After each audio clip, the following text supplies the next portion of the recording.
Pallavi Ravindra Singh. Bulletin की शुरुआत जोधपुर से आ रही बड़ी खबर के साथ। आय से ज्यादा संपत्ति मामले में छापेमार कार्रवाई की गई है। आबकारी अधिकारी के ठिकानों पर एसीबी की टीम ने छापा मारा है। बीकानेर के जिला आबकारी अधिकारी हैं मोहनलाल पूनिया, ऐसी जानकारी है। बीकानेर और जोधपुर के ठिकानों पर सर्च ऑपरेशन टीम का लगातार जारी है।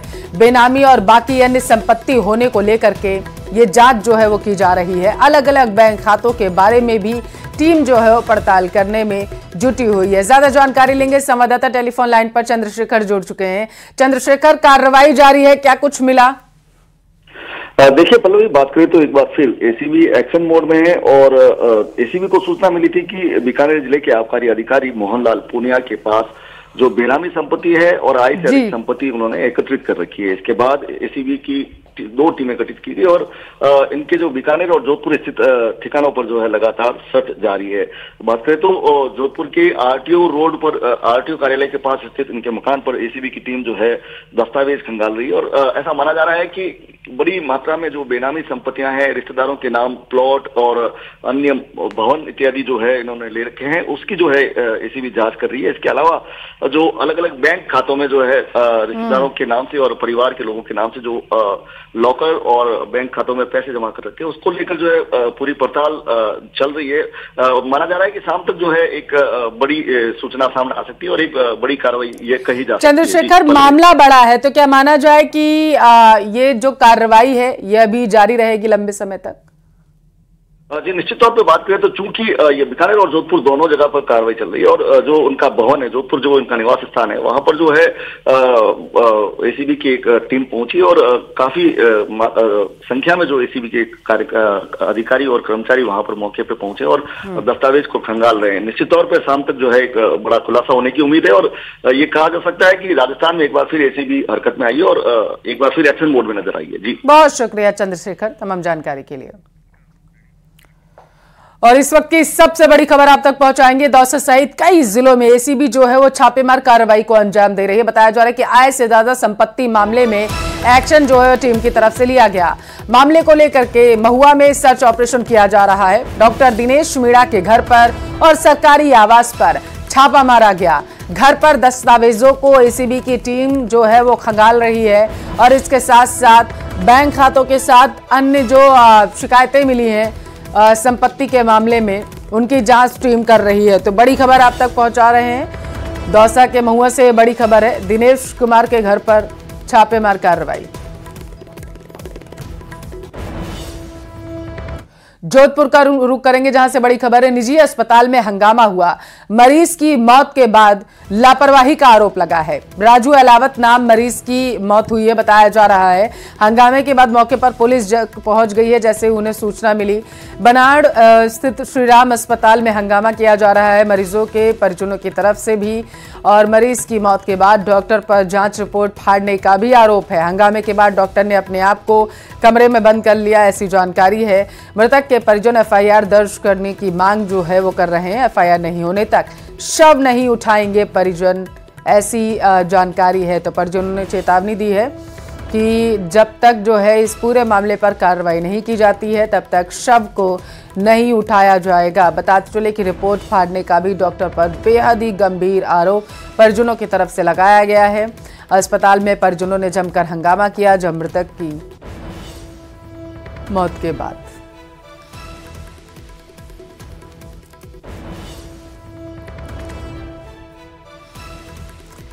और ज्यादा जानकारी के साथ संवाददाता टेलीफोन लाइन पर चंद्रशेखर जुड़ चुके हैं। चंद्रशेखर, पुलिस का क्या कहना है?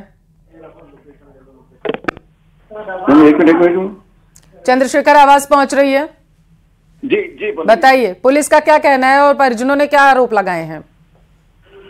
देखिए बात करें तो ये मामला जो है जोधपुर के बनाड़ थाना क्षेत्र में स्थित एक निजी अस्पताल है, श्रीराम अस्पताल। वहां पर जो है एक मरीज को लाया गया जहां पर उसकी जांचें की गई। जांच करने के बाद जो है मरीज को डॉक्टर ने घर ले जाने के लिए कह दिया। इसके बाद जब वो घर पहुंचे तो मरीज की मौत हो गई। जो राजू अलावत नामक जो है मरीज बताया जा रहा है, इसके बाद परिजन उसके शव को लेकर अस्पताल पहुंचे और हंगामा शुरू किया कि आपने जो है सही ढंग से जांच नहीं की और आपने ये भी नहीं कहा कि किसी बड़े अस्पताल में ले जाए। इसके बाद डॉक्टर ने वहाँ, आरोप है कि डॉक्टर ने वहां पे जो उनकी पर्चियां थी और जांचें थी वो सारी फाड़ दी और उसके बाद डॉक्टर एक कमरे में बंद हो गया। मरीजों ने वहां पर हंगामा किया। इसके बाद मौके पर बनार थाना पुलिस पहुंची और अब मरीज के जो परिजन है वो इस बात पर अड़े हैं कि जब तक डॉक्टर के खिलाफ एफआईआर नहीं होगी, लापरवाही को लेकर एफआईआर नहीं होगी, तब तक वो शव को नहीं उठाएंगे। जी, बहुत शुक्रिया चंद्रशेखर जानकारी के लिए। चलिए रुक करेंगे भरतपुर का, जहां पर पूर्व मंत्री के अतिक्रमण को NHAI के कर्मचारियों ने हटा दिया। भजनलाल जाटव ने आमोली टोल प्लाजा के पास अतिक्रमण कर रखा था, ऐसी जानकारी है। नवनिर्मित बिल्डिंग बनाकर वहां पर अतिक्रमण किया गया था। जेसीबी से पुलिस की मौजूदगी में उस अवैध कब्जे को हटा दिया गया है। तो अभी भी लगातार अतिक्रमण हटाने की कार्रवाई वहां पर की जा रही है, ऐसी जानकारी है। तस्वीरें आपके टेलीविजन स्क्रीन पर। यह अवैध कब्जा जो किया गया था उसे टीम ने जाकर के हटा दिया है जेसीबी की मदद से। 9 मार्च को नोटिस, माफ करिएगा 5 मार्च को बताया जा रहा है कि नोटिस इस पूरे मामले को लेकर के दिया गया था। 7 दिन का समय पूरा हो गया था, लेकिन फिर भी नोटिस के बाद भी किसी तरीके का जो है जवाब उनकी तरफ से नहीं दिया गया था। ज्यादा जानकारी लेंगे, संवाददाता दीपक टेलीफोन लाइन पर जुड़ चुके हैं। दीपक, कार्रवाई जारी है अभी? देखिए पल्लवी, बिल्कुल आमोली टोल प्लाजा के पास में ये नवनिर्मित बिल्डिंग है जो पूर्व PWD मंत्री भजनलाल जाटव की है और उनके खिलाफ NHAI जो महुआ भरतपुर एक्सप्रेसवे लिमिटेड है उसके द्वारा 5 मार्च को नोटिस चस्पा किया गया था। उसका जवाब 7 दिन में मांगा गया था, लेकिन 7 दिन में कोई भी संतुष्टिपूर्वक जवाब न देने के कारण अब अतिक्रमण हटाने की जो कार्रवाई है वो आज की गई। सुबह जेसीबी की मदद से वहां से पुलिस की मौजूदगी में NHAI के कर्मचारियों द्वारा अतिक्रमण हटाया गया।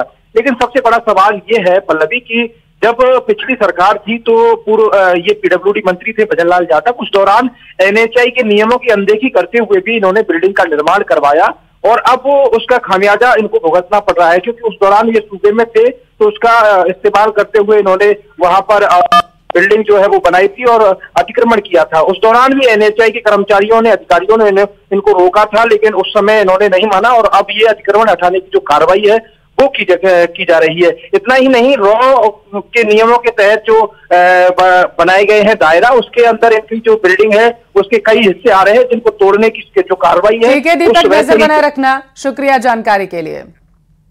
कोटा ग्रामीण के सांगोद इलाके में एक लड़की ने छेड़छाड़ का आरोप लगाते हुए एक युवक की जमकर पिटाई की। जूता और चप्पल से पिटाई करने की लाइव तस्वीरें सामने आई हैं। पीड़िता का आरोप है कि युवक ने उनके साथ छेड़छाड़ का प्रयास किया, कपड़े भी फाड़ने की इस दौरान कोशिश की गई। पीड़िता का आरोप यह भी कि आरोपी ने कपड़े फाड़ दिए और अपहरण करने की उसकी धमकी देने लगा। इसके बाद पीड़िता ने एक अन्य महिला ने उनके साथ उसकी जमकर जो है वो पिटाई की है। मारपीट का वीडियो अब सोशल मीडिया पर वायरल हो रहा है। पुलिस ने आरोपी इमरान को फिलहाल शांति भंग के आरोप में गिरफ्तार किया।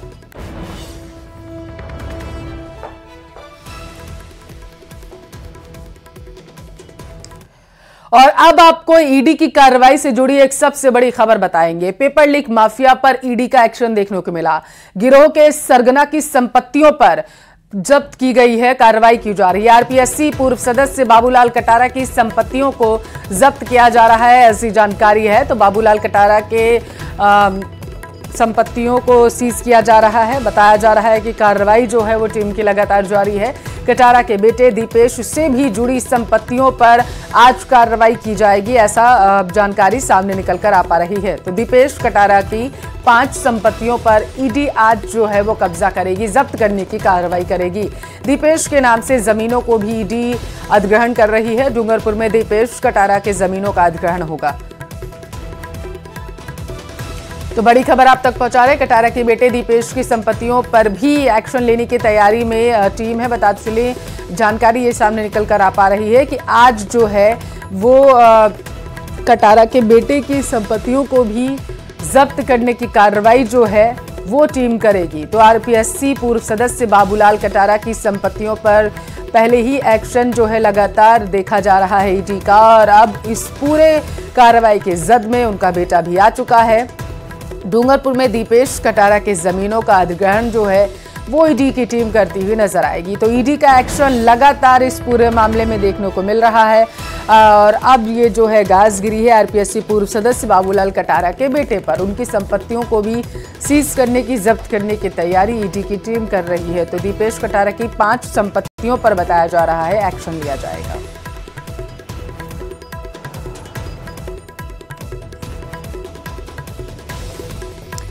तो पेपर लीक से जुड़े जितने भी आरोपी हैं उनके खिलाफ लगातार ईडी की टीम कार्रवाई कर रही है, एक्शन मोड में नजर आ रही है। और अब ये बताया जा रहा है कि और ज्यादा जानकारी लेंगे, संवाददाता डूंगरपुर से जयेश जुड़ चुके हैं। जयेश, टीम जो है आज ईडी की दीपेश के नाम से जो जमीनें हैं उनका भी अधिग्रहण करेगी, आपके पास क्या जानकारी है? देखिए, मैं बताना चाहूंगा, जो आरपीएससी पेपर लीक प्रकरण में जो आरपीएससी सदस्य पूर्व रहे बाबूलाल कटारा, उनको वो अभी हिरासत में जेल में है, न्यायिक अभिरक्षा में है और उनके बेटे की जो संपत्तियां हैं, 5 संपत्तियां आज जो है वो अटैच की जानी है। ईडी की टीमें अभी तक डूंगरपुर इनके निवास पर पहुंची नहीं है और बताया जा रहा है कि 12 बजे तक टीमें यहाँ पर आएंगी और पुलिस जाब्ते के साथ में यहाँ पर आकर के जो 5 संपत्तियां मार्क की गई हैं उनको अटैच करने की कार्रवाई की जाएगी और ईडी की टीम उस पर अपने भारत सरकार के बोर्ड लगाकर उन संपत्तियों को जब्त करेगी। जी, तो उससे पहले हलचल क्या देखने को मिल रही है वहां पर दीपेश कटारा के घर के बाहर? दीपेश कटारा घर के अंदर ही हैं, बाहर नहीं निकल रहे हैं और मीडिया के सामने भी नहीं आ रहे हैं और किसी प्रकार की जानकारी फिलहाल दीपेश कटारा दे नहीं रहे हैं। लेकिन बताया जा रहा है कि ईडी ने उनको सूचित कर दिया है कि आज उनकी संपत्तियां अटैच होनी है और जैसे ही ईडी आती है उसके बाद में ही आगे की कार्रवाइयां शुरू होंगी। जी, ठीक है, आप हमारे साथ बने रहिए। जयपुर से संवाददाता राकेश भी जुड़ चुके हैं। राकेश, जयेश बता रहे हैं कि अभी फिलहाल के लिए ईडी की टीम वहां पर पहुंची नहीं है कार्रवाई के लिए, आपके पास क्या अपडेट है? बिल्कुल, देखिए पल्लवी, दिल्ली और राजस्थान से आई हुई ईडी की टीमें डूंगरपुर पहुंच चुकी हैं। आज ये संपत्तियां इन पर कब्जा किया जाएगा और निश्चित तौर पर ये जिस तरीके से बाबूलाल कटारा आरपीएससी के मेंबर रहे और उन्होंने अपने पद का दुरुपयोग किया और उसके जरिए उनके बेटे दीपेश कटारा ने पेपर बेचने के सबूत ईडी के हाथ लगे हैं। तो अब जो पेपर बेचने से इन्होंने काली कमाई की थी, उस काली कमाई को अब जो है ईडी और भारत सरकार उस पर अब शिकंजा कसने जा रही है। तमाम इनकी संपत्तियों को जब्त किया जाएगा। पहले चरण में इनकी ये संपत्तियां सामने आई हैं, 5 संपत्तियां हैं जिनमें जमीनें हैं, कमर्शियल भूखंड हैं, जिन पर आज कब्जा किया जा रहा है। इसके अलावा और भी कई संपत्तियां इनकी ऐसी हैं जिन पर ईडी लीगली जांच कर रही है। एजुकेटिंग अथॉरिटी में उनके मामले लंबित हैं। ये जब प्रूव हो जाएंगी तो इनकी तमाम जो ऐसी संपत्तियां हैं उनको ईडी रासात करेगी, क्योंकि इन्होंने जिस तरीके से लाखों बेरोजगार युवाओं के भविष्य के साथ खिलवाड़ किया है, पेपर बेच करके ब्लैक मनी कमाई है और सरकारी सिस्टम का दुरुपयोग किया है, इन तमाम मामलों में ईडी ने prevention of money laundering act के तहत मुकदमा दर्ज किया है। और ये बात प्रूव हो गई है कि इन्होंने बहुत बड़े पैमाने पर राशि ली, अलग अलग कंपनियों से उस पैसे को निवेश किया, यानी prevention of money laundering act. जद में कई बड़े नाम भी आ सकते हैं, जैसा लगातार ईडी की कार्रवाई में भी सामने निकल कर आ पा रहा है। देखना होगा कि आगे क्या कुछ होगा। फिलहाल के राकेश और जयेश, बहुत शुक्रिया। सांचौर से आ रही बड़ी खबर का रुख करेंगे। निजी बस और कार में टक्कर हुई। हादसे में कार सवार 5 छात्र घायल हुए। घायल छात्रों को अस्पताल में भर्ती करा दिया गया। सूचना के बाद मौके पर पुलिस पहुंच चुकी है। तो बड़ी खबर आप तक पहुंचा रहे हैं। सड़क हादसे में बताया जा रहा है कि छात्र घायल हुए हैं। जैसे ही पुलिस को सूचना मिली, पुलिस मौके पर पहुंच चुकी है ताकि आगे की कार्रवाई को अंजाम दिया सके। जानकारी यह है कि 5 छात्र जो हैं वो कार में सवार थे और वो घायल हो गए हैं। सांचौर से इस वक्त की बड़ी खबर, निजी बस और कार में टक्कर हुई। तस्वीरें आपके टेलीविजन स्क्रीन पर, तस्वीरों में आप देख सकते हैं किस तरीके से कार के परखच्चे उड़ गए हैं। आगे का हिस्सा पूरी तरीके से क्षतिग्रस्त हो चुका है और यही वो निजी बस है जिसने इस कार को टक्कर मारी है। ऐसी जानकारी सामने निकल कर आ पा रही है और इस कार में बताया जा रहा है कि 5 छात्र जो हैं वो सवार थे, 5 घायल हुए हैं। बच्चों का इलाज जो है वो अस्पताल में किया जा रहा है। बीकानेर का रुख करेंगे, जहां से बड़ी खबर है। 2 पक्षों में जमकर मारपीट हुई। सोलर प्लांट में काम को लेकर बताया जा रहा है कि आपस में झड़प हुई है।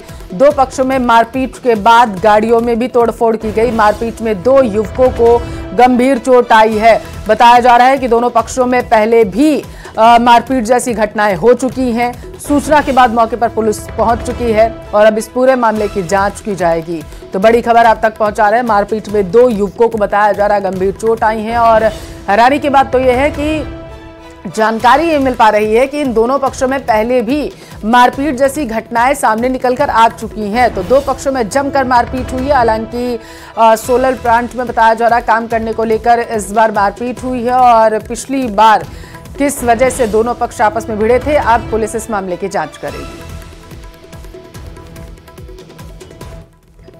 और ब्रेक के बाद स्वागत है आप सभी का। पुलिस एसआई भर्ती परीक्षा पेपर लीक मामले से जुड़ी खबर आप तक पहुंचाएंगे। एसओजी ने महिला और पुरुष सब इंस्पेक्टर को गिरफ्तार किया है। बताया जा रहा है कि साल 2014 बैच का एसआई जगदीश सिहाग गिरफ्तार हुआ है।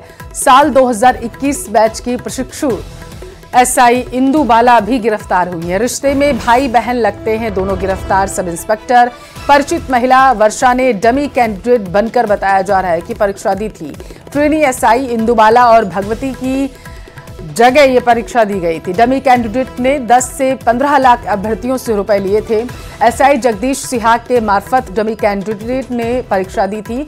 एसओजी अब इस डमी कैंडिडेट महिला टीचर की तलाश कर रही है।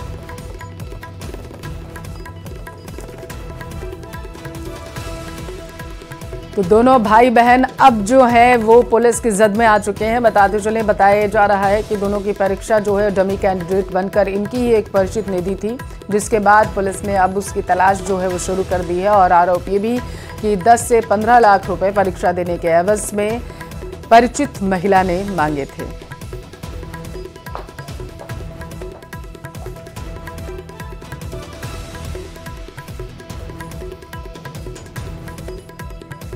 आबू रोड में हिना कॉलोनी के पास कॉलेज ग्राउंड के पास सीवरेज की चैम्बर धंसने से बड़ा हादसा हो गया है। बताया जा रहा है कि हादसे में 4 मजदूर जमीन में धंस गए। सूचना पर स्थानीय प्रशासन मौके पर पहुंच चुका है और जमीन में धंसे मजदूरों को कड़ी मशक्कत के बाद बाहर निकाला गया।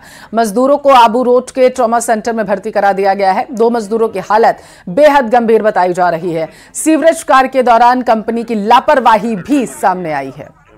तो तस्वीरों में आप देख सकते हैं हिना कॉलोनी के पास की तस्वीरें बताई जा रही हैं। सीवरेज का चैम्बर धंस गया था, जिसकी वजह से मजदूर उसमें धंस गए। ये सुबह की घटना है।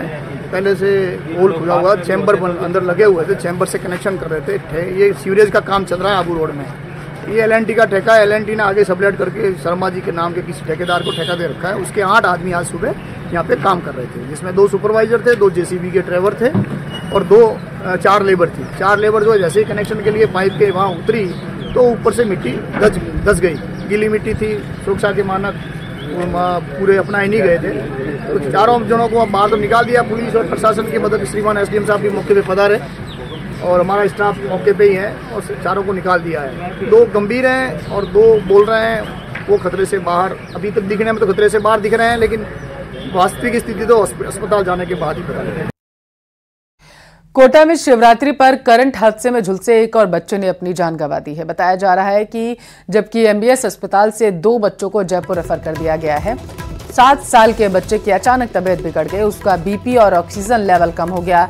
साथ ही कार्डियक अरेस्ट भी बताया जा रहा है कि आया है। डॉक्टरों ने सीपीआर दिया और रात तकरीबन 10:30 बजे उसकी जान चली गई।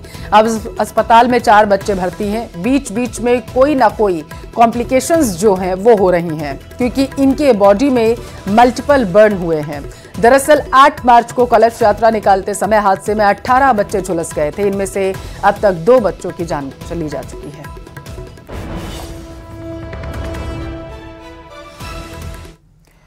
और भीषण सड़क हादसा हुआ है सांचौर में। बड़ी खबर आप तक पहुंचाएंगे। कार और डंपर के बीच बताया जा रहा है टक्कर हुई है। सड़क हादसे में 3 लोगों ने अपनी जान गंवा दी। कार में सवार एक ही परिवार के 3 युवक बताए जा रहे हैं। सूचना पर जिला कलेक्टर सहित पुलिस के आला अधिकारी मौके पर पहुंच चुके हैं। मृतकों के शवों को मोर्चरी में रखवा दिया गया है। तो कारूला के पास यह हादसा हुआ है। तस्वीरें आपके टेलीविजन स्क्रीन पर, जहां पर इस हादसे में 3 लोगों ने अपनी जान गंवा दी है। बताया जा रहा है कि जान गंवाने वाले लोग एक ही परिवार के थे। खबर कोटा से, जहां 3 ट्रक आग का गोला बन गए। कैसे, आपको बताएंगे। ट्रक यूनियन में खड़े 3 ट्रकों में अचानक आग लग गई। आग लगने के बाद ट्रक यूनियन में हड़कंप मच गया। सूचना के बाद मौके पर फायर ब्रिगेड की गाड़ियां पहुंची और कड़ी मशक्कत के बाद आग पर काबू पाया गया। आग लगने के कारण क्या थे, इसका खुलासा नहीं हुआ।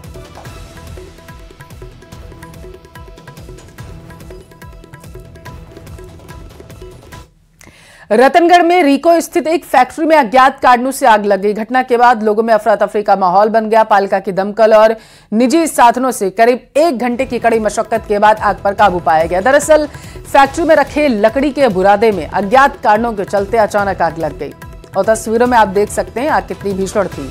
देखते ही देखते आग ने विकराल रूप धारण कर लिया। बताते चले कि इससे पहले भी फैक्ट्री में 4 बार आग लग चुकी है। और यहां रुकेंगे एक छोटे से ब्रेक के लिए।